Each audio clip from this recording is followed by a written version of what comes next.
Hola, ¿qué tal a todos y bienvenidos al segundo video del curso de Inmunología Básica? El tema del día de hoy será Anatomía Funcional del Sistema Inmunitario. No olvides que estás en Inmunoaprende. Recuerda suscribirte a nuestro canal de YouTube, darle like a nuestra página de Facebook y seguirnos por Instagram. Subimos contenido muy interesante sobre la materia. Comencemos con la intro.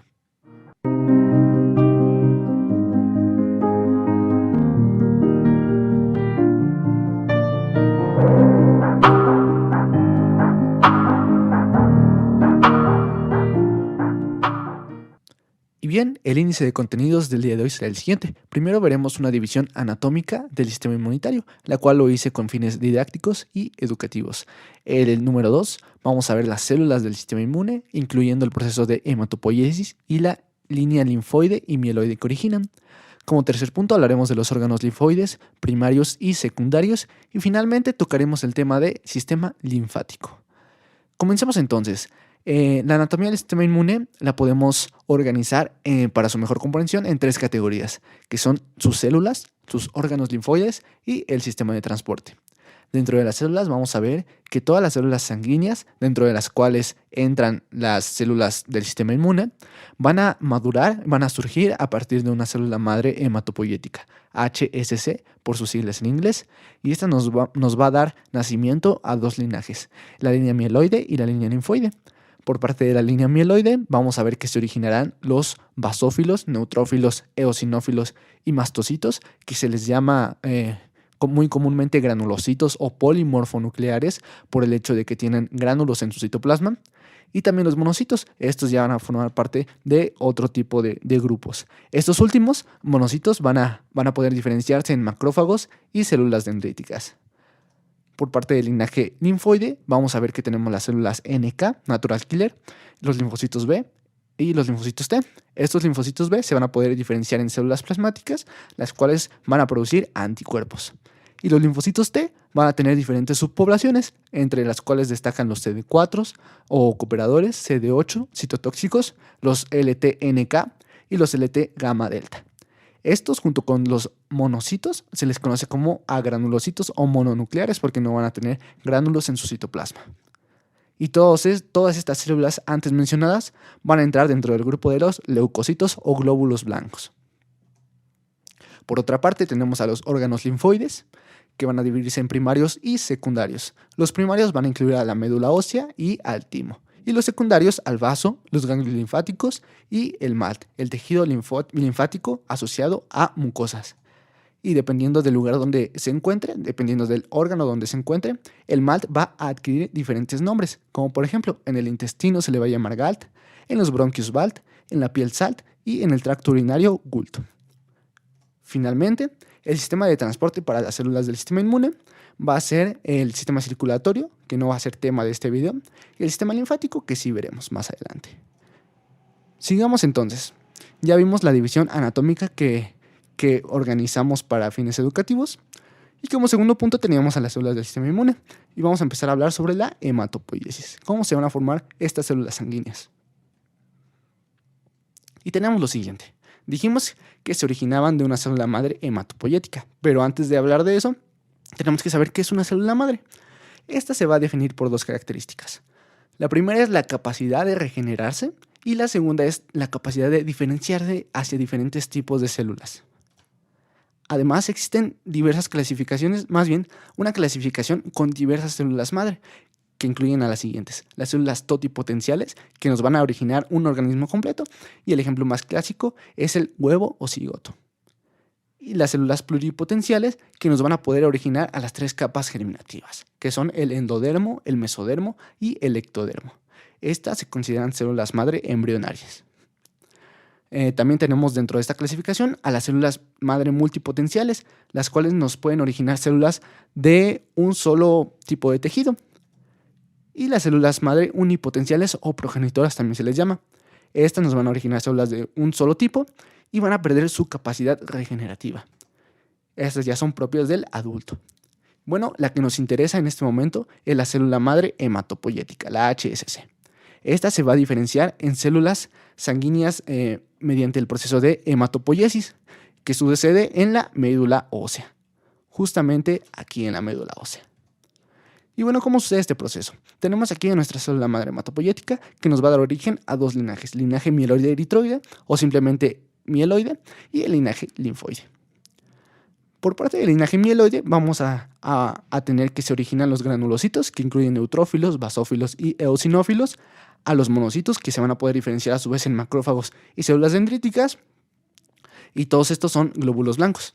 Y por parte de los glóbulos rojos tenemos a los eritrocitos, megacariocitos, que se van a diferenciar en plaquetas.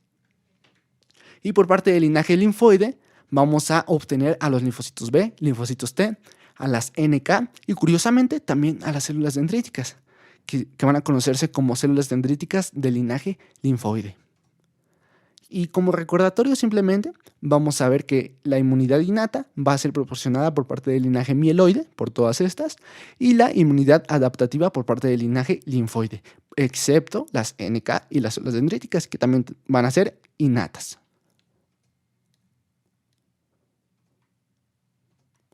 Y bueno, aquí les puse un esquema un poquito más explicado que nos menciona los estadios por los que pasa cada una de estas células. Pero no es motivo de este video conocer exactamente y a profundidad todo esto. Solamente tenemos que saber los productos finales, las células finales que se van a producir.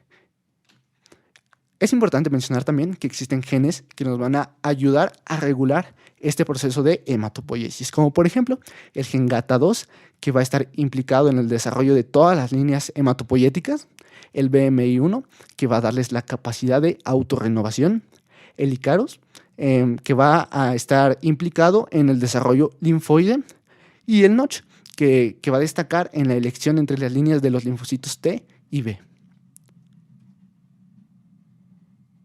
Muy bien, terminando con esta división anatómica y con este proceso de hematopoiesis, veremos ahora el linaje mieloide.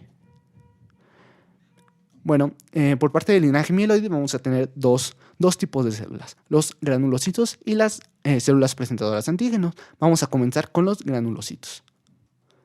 Estos se llaman así por el hecho de que tienen gránulos dentro de su citoplasma. Estos gránulos van a contener a su vez proteínas con diferentes funciones, entre las cuales destacan el daño directo a los patógenos, la regulación del tráfico y actividad de otros leucocitos y el remodelado de los tejidos en el sitio de infección, entre muchas otras.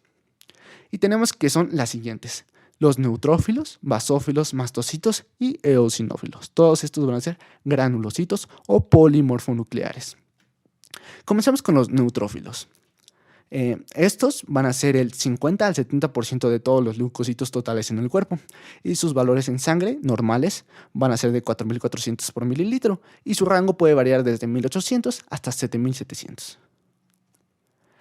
Los gránulos que tienen estos neutrófilos van a contener proteasas como la elastasa y la colagenasa, cuya función va a ser de remodelado del tejido. Van a tener también péptidos antimicrobianos, como las defensinas o la lisozima, cuya función va a ser el daño directo a los agentes patógenos. Y finalmente la histamina, que nos va a dar algunos síntomas como la vasodilatación. Y las funciones de estos neutrófilos son las siguientes. Van a ser los primeros leucocitos en llegar al sitio de la lesión, los primeros guerreros en llegar a la batalla. Y también van a tener un proceso de fagocitosis y liberación del contenido de sus gránulos. De todas estas sustancias, todas estas proteínas, van a liberarlas y estas van a ejercer sus acciones. Los basófilos van a encontrarse de un 1 al 3% del total de leucocitos en todo el cuerpo y sus concentraciones en sangre son de 40 y pueden ir desde 0 hasta 200, de 40 células por mililitro. Los gránulos van a contener citocinas como la interleucina 4, interleucina 3 y el TNF-alfa. La función de estas va a ser la modulación de la respuesta inmunitaria adaptativa. También va a tener mediadores lipídicos como son los leucotrienos, cuya función va a ser la vasodilatación y la activación del músculo liso, y también la histamina con las mismas funciones. No van a ser células fagocíticas, pero van a liberar su contenido y van a ejercer su acción a sí mismo. Y se van a destacar en la defensa contra helmintos, contra los parásitos. Los mastocitos van a encontrarse menor a un 1% del total de células leucocíticas, no van a encontrarse en circulación y sus gránulos van a tener lo mismo que los de los basófilos. Y las funciones de estos van a ser no destacan como células fagocíticas, pero tienen un papel importante en la respuesta alérgica. Finalmente, los eosinófilos se van a encontrar igual en un porcentaje menor al 1% del total de leucocitos, y en sangre van a estar normalmente en 200 células por mililitro, que puede variar desde 200 hasta 400. Las proteínas que van a tener sus gránulos van a ser proteínas catiónicas, que nos van a ayudar a la inducción de formación de las especies reactivas de oxígeno, que más adelante en otros videos veremos cómo funcionan estas, pero básicamente funcionan igual en la defensa del organismo. Va a tener igual ribonucleasas, que van a provocar vasodilatación y degranulación de los basófilos. Estas ribonucleasas nos van a ayudar a degranular los basófilos. Y por último, citocinas y quimiosinas como la interleucina 4, interleucina 10, interleucina 13 y el TNF-alfa, que de igual manera nos van a ayudar a modular la respuesta inmune adaptativa. Y estos eosinófilos van a tener la función de fagocitosis, no tanto como los neutrófilos, pero sí van a fagocitar, y van a destacar en la defensa contra parásitos, además de que nos van a dar los síntomas de las alergias y del asma. Dentro de la línea mieloide también tenemos a las famosas células presentadoras de antígeno, no a todas, pero sí a la mayoría. Estas van a tener la capacidad de ingerir a los agentes patógenos, van a digerir sus proteínas y convertirlas en péptidos que finalmente van a poder expresar o presentar en su superficie de membrana a los linfocitos vírgenes. Y bueno, dentro de estas células tenemos a las siguientes: los monocitos, los macrófagos y las células dendríticas. Veamos cómo funcionan estas. Los valores en sangre normales de los monocitos son de 300 y su rango puede variar desde 0 hasta 800 y están en un 5 al 10% de los leucocitos totales en el cuerpo. Las funciones de estos monocitos van a ser su diferenciación a macrófagos o células dendríticas. Esto va a ser dentro de los tejidos, por lo que los macrófagos y las células dendríticas no van a estar no van a poder contarse en la sangre. La reparación de tejidos va a ser también una función de los monocitos. Y también van a tener una función de patrullaje. Van a estar circulando a través de todo el cuerpo esperando un sitio de inflamación o más bien de lesión, considerándose como reservorio. Los macrófagos, por su parte, van a tener función de fagocitosis y presentación de antígenos. Van a tener papel en la reparación y limpieza de la lesión, pudiendo ingerir células muertas y neutrófilos acumulados. Van a promover la angiogenia y fibrosis. Esta va a ser mediada por citocinas y dependiendo del lugar donde se encuentren, del tejido donde se encuentren, van a adquirir diferentes nombres. Por ejemplo, van a llamarse osteoclastos en el hueso, microglia en el sistema nervioso central, en los pulmones van a conocerse como macrófagos alveolares, en el hígado como células de Kupffer y en la placenta como células de Hofbauer. Finalmente, las células dendríticas tenemos 3 diferentes tipos. Las células dendríticas clásicas o tradicionales. Estas van a poder hacer el proceso de fagocitosis, más bien de procesamiento de antígenos por tres formas. La fagocitosis, la endocitosis mediada por receptor y la pinocitosis, que esta última no es más que la endocitosis de líquido. Luego de esto, de que ya procesaron al antígeno, van a migrar hasta los ganglios linfáticos y van a hacer el proceso de presentación de antígeno a los linfocitos T vírgenes. Por su parte, las células dendríticas plasmocitoides van a tener el papel de reconocimiento de ácidos nucleicos de los virus. Las células dendríticas foliculares finalmente no se van a producir en la médula ósea, pero tienen un papel importante en la selección de linfocitos B en el vaso y ganglios linfáticos. Ok, y para finalizar esta parte de las células del sistema inmune, hablaremos de linaje linfoide. La línea linfoide va a ser difícil de identificar, bueno, sus células van a ser difíciles de identificar hablando de morfología, así que se depende mucho de las proteínas que expresan en la superficie estas células para poder diferenciarlas. Y para esto se adquirió un sistema, una nomenclatura que usa las letras CD, que significan cúmulo de diferenciación. No son las únicas células que usan esta nomenclatura. Quizá al principio lo fueron, pero con el tiempo se usó esta misma nomenclatura para otras células del sistema inmune. Además de esto, cada célula B y T o linfocito B y T también va a expresar un receptor específico para antígeno. En el caso de los linfocitos T, el TCR, y en el caso de los linfocitos B, el BCR. Y tenemos aquí las células del sistema de la línea linfoide. Los linfocitos B, los linfocitos T y las células NK, natural killer. Los linfocitos B van a expresar el receptor BCR, que es específico para el antígeno. O sea, cada vez que reconozcan un antígeno, se van a especializar en ese específicamente. Su maduración va a ser en la médula ósea y va a tener dos subpoblaciones. Los linfocitos B1 y los linfocitos B de la zona marginal del vaso, que van a tener un desarrollo timo independiente, que en este momento no es necesario que sepas qué es eso, pero en otros videos sí lo vamos a explicar con más calma. Y van a producir IgM. Y los linfocitos B foliculares, que su desarrollo va a ser timo dependiente, produciendo anticuerpos de alta afinidad hacia el antígeno. Los linfocitos T van a expresar un receptor de tipo TCR y van a madurar en el timo. Recuerda, linfocitos T, timo. Madurar. ¿Por qué? O sea, es importante recordar que todas las células sanguíneas se van a originar en la médula ósea, pero esta en especial, el linfocito T, va a madurar en el timo. Además, van a existir subpoblaciones de esta célula T madura, que son las siguientes. Primero tenemos a los linfocitos T CD4 o helper. Estos van a expresar marcadores CD4 y CD3. Aquí está, el cúmulo de diferenciación, recuerda. Esta es la nomenclatura que se usa. Y estas son las proteínas que expresan este tipo de linfocitos. Y se van a encargar de diferentes funciones, en las cuales destaca la diferenciación de los linfocitos B, la activación de macrófagos y la estimulación de la inflamación, entre muchas otras. Y los linfocitos T CD8, que expresarán los marcadores CD3 y CD8, y se van a encargar de la muerte de células infectadas por citotoxicidad.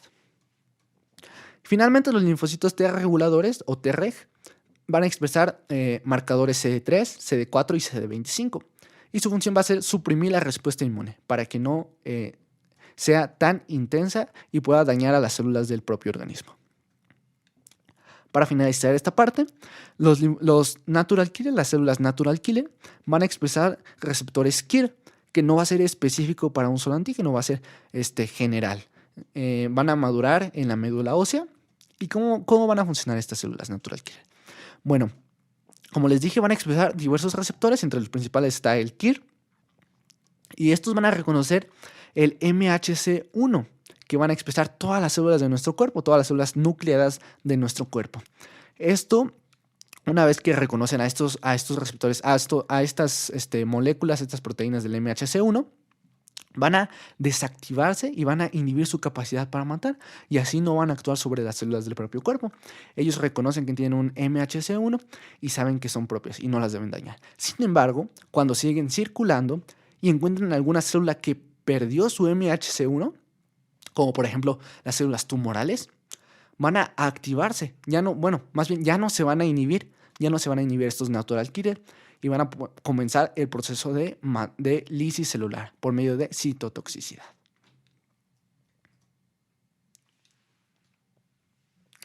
Y bien, ya que terminamos toda esta parte de las células del sistema inmune, hablaremos ahora de los órganos linfoides. Específicamente, los primarios. Ok, los órganos linfoides primarios van a ser aquellos donde se lleva a cabo la generación o maduración de las células del sistema inmunológico.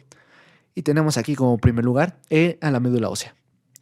La función de va a ser apoyar la renovación y diferenciación de la célula madre hematopoyética para formar células sanguíneas. Recordemos que todos los huesos tienen médula ósea, sin embargo, habrá unos en donde se lleva a cabo la hematopoiesis de una manera más activa, como es el fémur, el ilion y el esternón. Y hagamos un agrandamiento de este huesito para poder ver la médula ósea dentro de él. Y bueno, hay que aclarar que esta médula ósea va a tener dos partes, un nicho endosteal, que es justamente y un nicho vascular, que es hay que hacer énfasis en que las células madre que se diferencien y que estén cada vez más diferenciadas van a moverse hacia las regiones más centrales del hueso. Van a ir de aquí, de la periferia del nicho endosteal, hacia el nicho vascular para poder después entrar a circulación. Bueno, y el otro órgano linfoide primario que tenemos es el timo. La función de este va a ser la maduración de los linfocitos T. Y esto va a realizarlo en dos etapas diferentes. Primero va a generar los receptores TCR de este linfocitos T, que son singulares para antígenos. Y como segundo punto va a seleccionarlos de acuerdo a su reactividad frente a complejos de MHC péptido, que es propio, que se los va a presentar el estromatímico. Y bueno, vamos a ver todo este proceso de maduración. Como primer punto tenemos que los linfocitos T inmaduros van a entrar, aquí están, por la unión córtico-medular del timo, que es justamente esta que está aquí, unión córtico-medular. Aquí se le van a considerar linfocitos T doble negativos. Después de esto, ¿por qué? Porque no tienen ni CD4 ni CD8.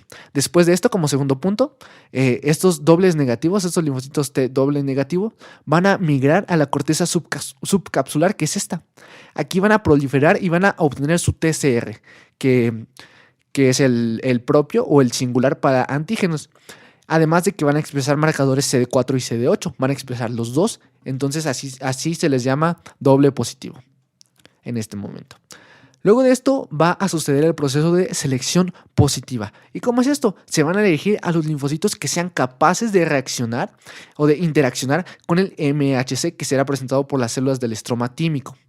¿Y esto por qué? Porque nuestro sistema inmunológico necesita linfocitos T que reaccionen a señales que indiquen que hay un antígeno en nuestro organismo para poder combatirlo. Aquellos que no reaccionen significa que no van a poder combatir en caso de una invasión por antígeno. Pero además de esto, no solamente tiene que reconocerlo y reaccionar, sino que esa intensidad de reacción no tiene que ser exagerada. Entonces también van a seleccionarse aquellos linfocitos T que reaccionen de una manera muy intensa. Y lo que se les va a hacer va a ser una apoptosis. ¿Por qué? Porque pueden resultar dañinos para nuestro organismo. Finalmente, como quinto punto, vamos a tener que los timocitos, o sea, los linfocitos T inmaduros, así se les llama en el timo, estos timocitos que superen a los mecanismos de adaptación, de maduración, van a considerarse como simples positivos, van a transformarse en simples positivos, pudiendo expresar el marcador CD4 o CD8, exclusivamente uno, y van a salir a la circulación. ¿Ok? Y los órganos linfoides secundarios nos van a incluir a los siguientes. Bueno, la función de estos, antes que nada, va a ser la presentación de antígenos. ¿Cómo va a ser esto? Mediante células dendríticas que van a diferenciar los linfocitos B y T vírgenes en sus diferentes subpoblaciones. Además, hay que mencionar que todos los órganos linfoides secundarios van a desarrollar folículos linfoides. Estos son microambientes altamente organizados en donde se lleva a cabo el desarrollo y la selección de los linfocitos B o células B para la producción de anticuerpos. Y el primero que tenemos aquí es el ganglio linfático. Este nos va a proporcionar microambientes ideales para el encuentro antígeno y linfocito. Tenemos las partes aquí del ganglio linfático, que son las siguientes. Primero tenemos a la corteza. La corteza va a tener linfocitos B, macrófagos y células dendríticas dispuestas en folículos. Es esta que está aquí. Como segundo elemento tenemos a la paracorteza, que es el lugar donde vamos a encontrar linfocitos T y células dendríticas. Y finalmente tenemos a la médula, que es el sitio donde van a salir los linfocitos ya maduros hacia la circulación linfática eferente. Y bueno, entonces vamos a ver que el antígeno va a viajar desde el tejido infectado hasta la corteza del ganglio por medio de los linfáticos aferentes o de entrada. Luego de esto, los linfocitos vírgenes que llegan aquí de la circulación por medio del aparato circulatorio van a pasar a la corteza, a sus respectivos lugares, los linfocitos T a la paracorteza y los linfocitos B a la corteza, por medio de unas células endoteliales de vénulas endoteliales altas, así se les llama. Una vez aquí van a reconocer a los antígenos que les presentan las MHC y van a diferenciarse en diferentes subpoblaciones. Entonces, los linfocitos T que están aquí en el ganglio van a reconocer al MHC de la célula presentadora de antígeno y van a poder proliferar y diferenciarse. En el caso de los CD8 para adquirir una capacidad citotóxica y de los CD4 para poder hacer diferentes actividades como es la de activar los macrófagos, las células TCD8 y las células B. Van a coordinar toda esta respuesta inmunitaria. Y en el caso de los linfocitos B, que están en la zona del folículo, en la corteza, van a activarse, pero necesitan dos procesos estos linfocitos. Primero van a tener que unirse al antígeno por medio de su BCR y adicional a esto van a tener que tener un contacto directo con la célula TCD4 activada. Y una vez que hacen esto van a poder tomar dos vías. La primera es la diferenciación en célula plasmática que nos va a poder producir anticuerpos. Y como segunda vía van a poder volver al folículo aquí para establecer un centro germinal. Y una vez establecido este centro germinal, se le va a denominar folículo secundario. ¿Y qué es un centro germinal? Bueno, no es nada más que una subestructura que facilita la generación de más linfocitos B, pero van a estar más afines al receptor. Van a tener una mayor afinidad al receptor con el que se especializó.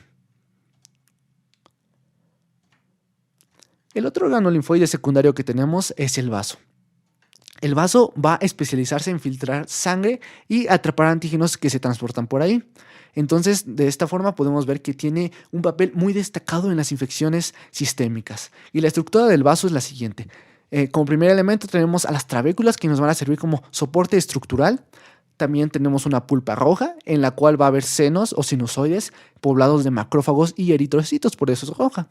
Además de algunos linfocitos. En este lugar se va a llevar a cabo el proceso de hemólisis de eritrocitos viejos y defectuosos, o sea, la muerte de los eritrocitos viejos.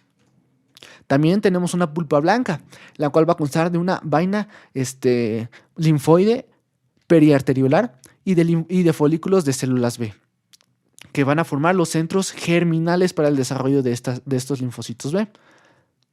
Y por último tenemos una zona marginal que nos va a separar a la pulpa roja de la pulpa blanca, y esta va a estar poblada de macrófagos y linfocitos B, que serán la primera línea de defensa contra los antígenos de la sangre.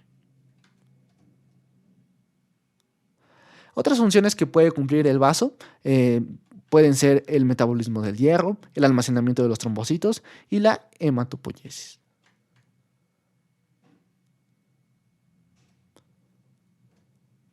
Y como último órgano linfoide secundario, tenemos al tejido linfoide asociado a mucosas, el famoso MALT. Estas van a ser zonas de linfocitos T y B que se encuentran en las membranas mucosas de diferentes órganos, que revisten diferentes órganos, como por ejemplo el sistema digestivo, respiratorio y el urogenital, además de la piel. Y bueno, esto va a ser platicado más a fondo en otro video, pero es importante mencionar los principales tejidos linfoides asociados a mucosas. En este caso tenemos aquí el GALT, que es el tejido linfoide asociado a intestino, por sus siglas en inglés. Y esta va a tener dos tipos de agrupaciones, unas laxas de linfocitos y otras más estructuradas que van a estar organizadas, como por ejemplo las placas de Peyer, las amígdalas, las adenoides como el anillo amigdalino de Waldeyer y el apéndice. Y aquí va a haber diferentes estructuras que van a ayudar a la respuesta inmunitaria, entre las que destacan las células SEM y los linfocitos intraepiteliales, que van a servir como presentadoras de antígenos o facilitar más bien este proceso. Y hay que recordar, como vimos en el video pasado, que la IgA va a ser la inmunoglobulina que destaque más en la defensa de estas mucosas. Y tenemos también al SAL, que es el tejido linfoide asociado a piel. Y aquí, entre otros muchos elementos de la respuesta inmunológica que destacan, están las células de Langerhans, que van a ser células presentadoras de antígenos. También tenemos al BALT, que es el tejido linfoide asociado a bronquios, y al GULT, que es el asociado al aparato genitourinario. Pero como les dije, estos se platicarán más a fondo en otro video. Para finalizar, hablaremos ahora sobre el sistema linfático. El sistema linfático va a ser una red de vasos encargados del tráfico de células inmunitarias junto con el sistema circulatorio. Estos van a estar llenos de un líquido rico en proteínas llamado linfa.